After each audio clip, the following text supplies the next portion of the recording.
Olá pessoal, seja bem-vindo a mais um episódio do POP, um programa para debater e propor políticas públicas daqui do Ateneu. E hoje estamos com a nossa convidada mais que especial, Eliane Aquino, que ela tem um projeto que é o Sergipe pela Infância.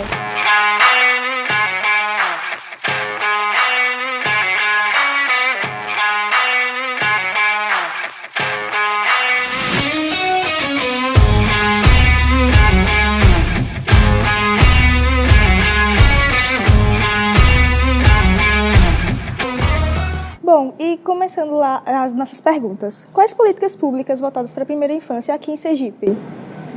Na realidade, a política de políticas públicas em relação à primeira infância é algo que está começando a desenvolver muito nos estados brasileiros. E aqui em Sergipe também não foi diferente. Nessa última gestão, eu percebi que alguns estados brasileiros já estavam desenvolvendo o pensamento do que teria que ser essa política de primeira infância, e eu vi que o estado de Sergipe ainda não tinha. Então, eu comecei a angariar, esforços, trabalhando de uma forma intersetorial com outras secretarias, para a gente começar a pensar essa política de primeira infância. E por que é tão importante essa política de primeira infância? Porque é a base de tudo, né? Nós já temos vários estudos de países que são extremamente desenvolvidos, onde eles atuam muito fortemente com a primeira infância. E aí, o que a gente quer? Que essa primeira infância, que ela tenha segurança alimentar, essa primeira infância tenha um estímulo necessário para cada fase, que essa primeira infância, os pais e as mães entendam o quanto é importante amar, cuidar, proteger e estimular, para a gente poder ir fazendo com que essa geração vá crescendo de uma forma cada vez mais saudável, cada vez melhor, mais estimulada. Quanto mais for estimulado na primeira infância, mais vai se desenvolver em todas as fases da vida.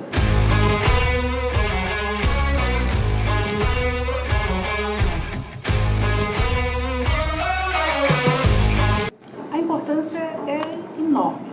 Para você ter uma ideia, nós já temos estudos, que dizem o seguinte, que cada dólar gasto com programas de políticas para a primeira infância, são $7 que o governo vai se economizar lá na frente.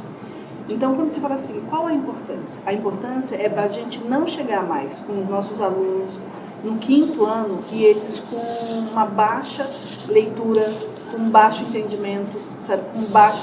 Nós temos, dentro da rede estadual, muitas vezes a gente escuta o seguinte, assim, olha, os meninos chegam no 5º ano com pouco entendimento, nas operações clássicas de matemática e de português. E não é isso que a gente quer, né? Porque se não tiver uma alfabetização muito boa, uma alfabetização que realmente, que esses meninos consigam chegar, aprender na idade certa, eles vão carregar esses programas para o resto da vida. Nós temos ainda um alto índice de abandono escolar, nós temos um alto índice de defasagem em idade séria. E isso tudo, se tivermos programas fortalecidos, cada município, tendo um olhar específico para a primeira infância, a gente vai diminuindo essas fases que fazem tão mal para os nossos alunos. E quais os principais avanços dos últimos anos na área da educação?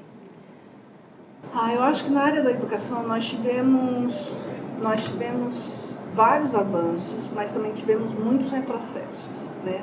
Na hora quando a gente pega há quase uma década atrás, onde nós começamos a fazer a ampliação das universidades, nós começamos a ter os programas de primeira infância lá atrás, Nós tivemos fortalecimento do Enem, fortalecimento do SISU, e, ao mesmo tempo que nós achávamos que tudo isso já estava completamente consolidado, nós vimos nos últimos 4 anos também um completo retrocesso na educação. E não tem como falar que um retrocesso que acontece em nível federal que não chegue nos estados e nos municípios. Além disso tudo, nós tivemos uma pandemia que, além de tudo isso, ainda prejudicou muito os nossos alunos, né? Então, de qualquer forma, o governo do estado está correndo muito atrás para fazer com que a gestão estadual na área de educação se consolide, que cada vez mais nós tenhamos os nossos meninos tendo acesso às universidades públicas e privadas, e principalmente trabalhar com qualidade na merenda, fazer a expansão do ensino integral, sabe que isso, sem sombra de dúvidas, foi um dos nossos sucessos também para a educação. Eu acho que quanto mais nós tivermos escolas em tempo integral, mas uma escola de qualidade, sabe, um ensino de qualidade dos nossos meninos e meninas, com certeza esse é um dos grandes avanços. Sim, isso vai bastante para o próprio município, o próprio estado e o próprio Brasil. E falando sobre o Sergipe pela Infância, como engajar e qualificar os municípios a aderirem para esse projeto? Então, essa é uma luta, sabe? E isso, realmente, eu falo o seguinte, assim, em primeiro lugar, a própria população precisa se conscientizar muito da necessidade, da importância de um programa para a primeira infância. Porque na hora que eu entendo e eu sei qual a necessidade disso, eu vou fazer uma cobrança para os candidatos, para os prefeitos, para as prefeitas, de políticas públicas nessa área. Então, nós estamos nessa luta, assim, rodando os municípios, juntando as áreas de saúde, educação, assistência, planejamento, falando sobre a importância dessa primeira infância, a importância de ter recurso para isso, de entrar no PPA de cada município, porque não adianta só a gente querer, mas se não tiver no orçamento. Não adianta só querer e não ter um programa real, sabe, para ser desenvolvido em cada município. E nesse exato momento, o que nós estamos fazendo é rodar todos os municípios para fazer a conscientização dos prefeitos e das prefeitas, sabe, para que criem suas políticas. E na área da educação, como o governo auxilia na formação da primeira infância?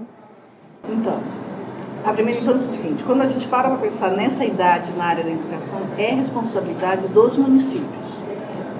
Pelo Pacto Federativo que nós temos no país, educação infantil é responsabilidade de cada município, sobre as gestões municipais. Ensino fundamental e médio é responsabilidade do governo do estado, uma parte do fundamental, e a universidade do governo federal.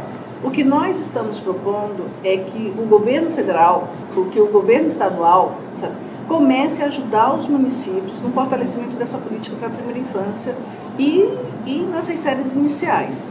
Então, o que nós estamos fazendo? O governo do estado já lançou o programa Alfabetizar na Idade Certa, sabe, que é exatamente para poder criar as metodologias, ajudar os municípios, sabe, fazer com que as nossas crianças sejam alfabetizadas na idade certa.